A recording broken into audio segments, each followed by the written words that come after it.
Hello प्यारे बच्चे, तो कैसे हैं आप लोग। आइए सीखते हैं कि इंपॉर्टेंट क्वेश्चन जो आपके डायरेक्टली एग्जाम में आ जाएंगे। तो देखिए इस क्वेश्चन में क्या बोला जा रहा है कि प्रूव करें कि किस जो डायगोनल एलिमेंट्स होते हैं एक्सियोमेट्रिक मैट्रिक्स के।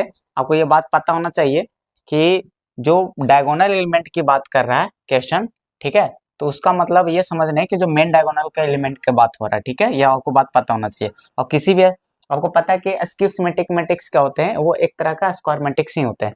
तो किसी भी स्क्वायर मैट्रिक्स में एक बात आपको पता होना चाहिए, जो डायगोनल एलिमेंट होते हैं, जो मेन डायगोनल एलिमेंट होते हैं, उसमें जो रो और कॉलम के जो पोजीशन होते हैं जो एलिमेंट का, वो क्या होता है, सेम होते हैं।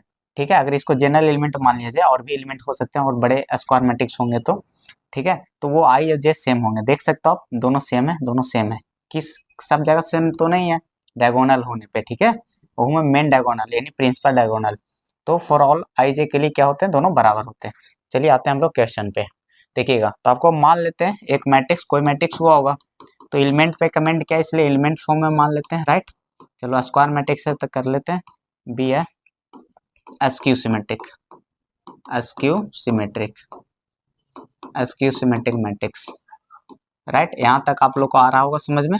चलो मान लिए, तो आपको पता है कि अगर एस्क्यू सिमेट्रिक है तो इसका मतलब आपको पता है कि क्या यहाँ से लिख सकते हैं, ए आई जे बराबर माइनस ए जे आई। यहाँ से कोई दिक्कत वाली बात नहीं है, क्योंकि एस्क्यू सिमेट्रिक होने पर एक कंडीशन होते हैं एलिमेंट वाइज, आपको भी याद होने चाहिए। और आपको पता है, चलिए फॉर डायगोनल एलिमेंट हम आपको क्या लिखा जा सकता है बताओ। डायगोनल एलिमेंट्स यानी मेन डायगोनल एलिमेंट हम लोग क्या अगर एलिमेंट को हम ए आई जे कर लेते हैं, तो आपको यहाँ से बात पता है कि हम क्या लिख सकते हैं कि आई बराबर क्या होता है, जे होता है for all I J, right बाबू। तो यहाँ तक तो किन्हीं को दिक्कत नहीं होने चाहिए। चले, तो अब चले यहाँ तक आगे चलते हैं। तो यहाँ से देख सकते हो, इसको आगे हम मूव करते हैं, इसको अगर आगे हम बढ़ाएंगे 9, तो यहाँ से लिख सकते हैं कि चलो इसको एक बार और लिख लेते हैं। यहाँ तक तो थे ही, तो चलो आई जे सेम हो गया तो आई आई कर लेते हैं, कोई दिक्कत वाली बात नहीं है। तो आगे इधर जुड़ जाएंगे तो 2 आई आई हो जाएंगे बाबू, ठीक है, ये 0 हो जाएंगे। तो ये आई आई क्या हो जाएंगे, 0/2 यानी 0 हो जाएंगे। तो ये किस चीज़ को रिप्रेजेंट कर रहा है, डायगोनल एलिमेंट, आपको प्रूफ हो चुके हैं।